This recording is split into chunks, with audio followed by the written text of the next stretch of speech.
Good morning students. आज हम पढ़ेंगे विषय हिंदी कक्षा चौथी पाठ 2 सच्ची पढ़ाई। बच्चों आज हम रिवीजन वर्क शुरू कर रहे हैं, पुनरावृत्ति कर रहे हैं। पाठ 2 का करेंगे हम। पाठ 1 का हमने कल की कक्षा में किया था, आज हम दूसरा स्टार्ट करेंगे।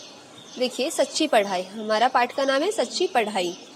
विद्यालय में जाकर पुस्तकें पढ़ना ही सच्ची पढ़ाई नहीं है, वरन मैत्री, सहयोग, सहायता और प्रेम भाव को सीखना भी पढ़ाई ही है। ज्ञान का प्रकाश मन के अंधकार को दूर करता है। ओके, देखो क्या कहा गया है बच्चों कि केवल आप पुस्तक से पढ़ रहे हैं वही आपकी केवल पढ़ाई नहीं है। मैत्री, सहयोग, सहायता और प्रेम भाव को सीखना हमारे पढ़ाई का ही भाग है। ओके स्टूडेंट, ज्ञान का प्रकाश मन के अंधकार को दूर करता है।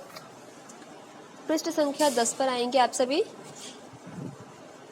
नमिता कक्षा की सबसे होशियार लड़की थी। अध्यापक कोई भी प्रश्न पूछे तुरंत जवाब हाजिर। जब तक और बच्चे सोच विचार कर रहे होते तब तक नमिता उत्तर भी दे देती। देखिए जो नमिता है वो कक्षा की सबसे होशियार, यहाँ पर एक कक्षा का विवरण दिया गया है, वातावरण दिखाया गया आपको। जो नमिता है कक्षा में वो बहुत ही ज्यादा होशियार लड़की है, जो कि अध्यापक कभी भी कोई भी प्रश्न पूछे तो उसका जो उत्तर है तुरंत हाजिर होता है। ठीक उसी के विपरीत इंदु से जब भी कुछ पूछा जाता है तो वह घबरा जाती और अपनी आंखें नीची करके खड़ी हो जाती। देखिए जिस प्रकार से नमिता बहुत होशियार लड़की थी पढ़ने में, उसी के बिल्कुल विपरीत, उसी के बिल्कुल उल्टा जो कमजोर कौन थी? इंदु। उससे अध्यापक कभी भी कुछ भी पूछते तो वो डर जाती थी, घबरा जाती थी और वो अपनी आंखें नीचे करके खड़ी हो जाती थी। कभी कभी जब उसे जोर से डांट पड़ती तब इंदु रोने लगती।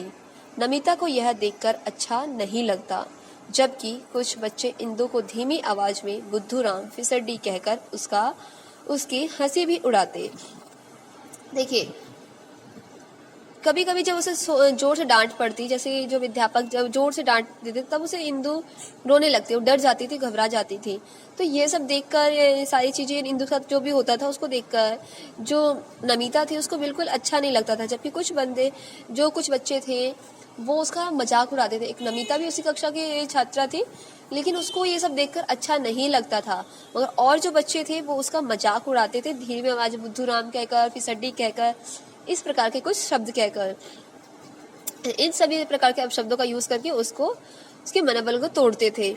एक दिन आधी छुट्टी के समय नमिता ने देखा कि इंदु उदास और अकेली विद्यालय के लॉन की बेंच पर बैठी है।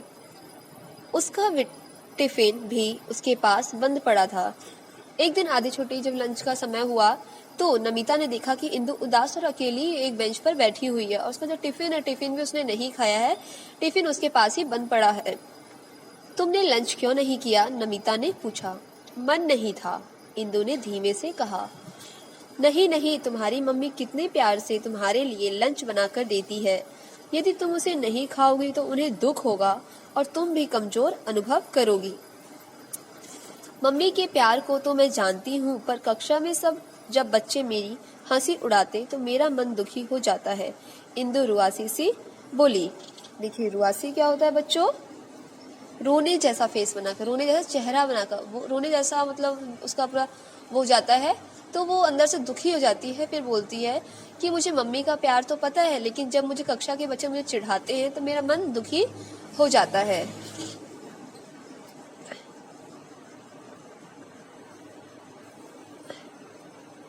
वे बहुत गलत करते हैं, पर तुम फिक्र ना करो, मैं तुम्हारी सहायता करूंगी। कहा नमिता ने कहा कि तुम फिक्र मत करो, मैं तुम्हारी सहायता करूंगी। सच?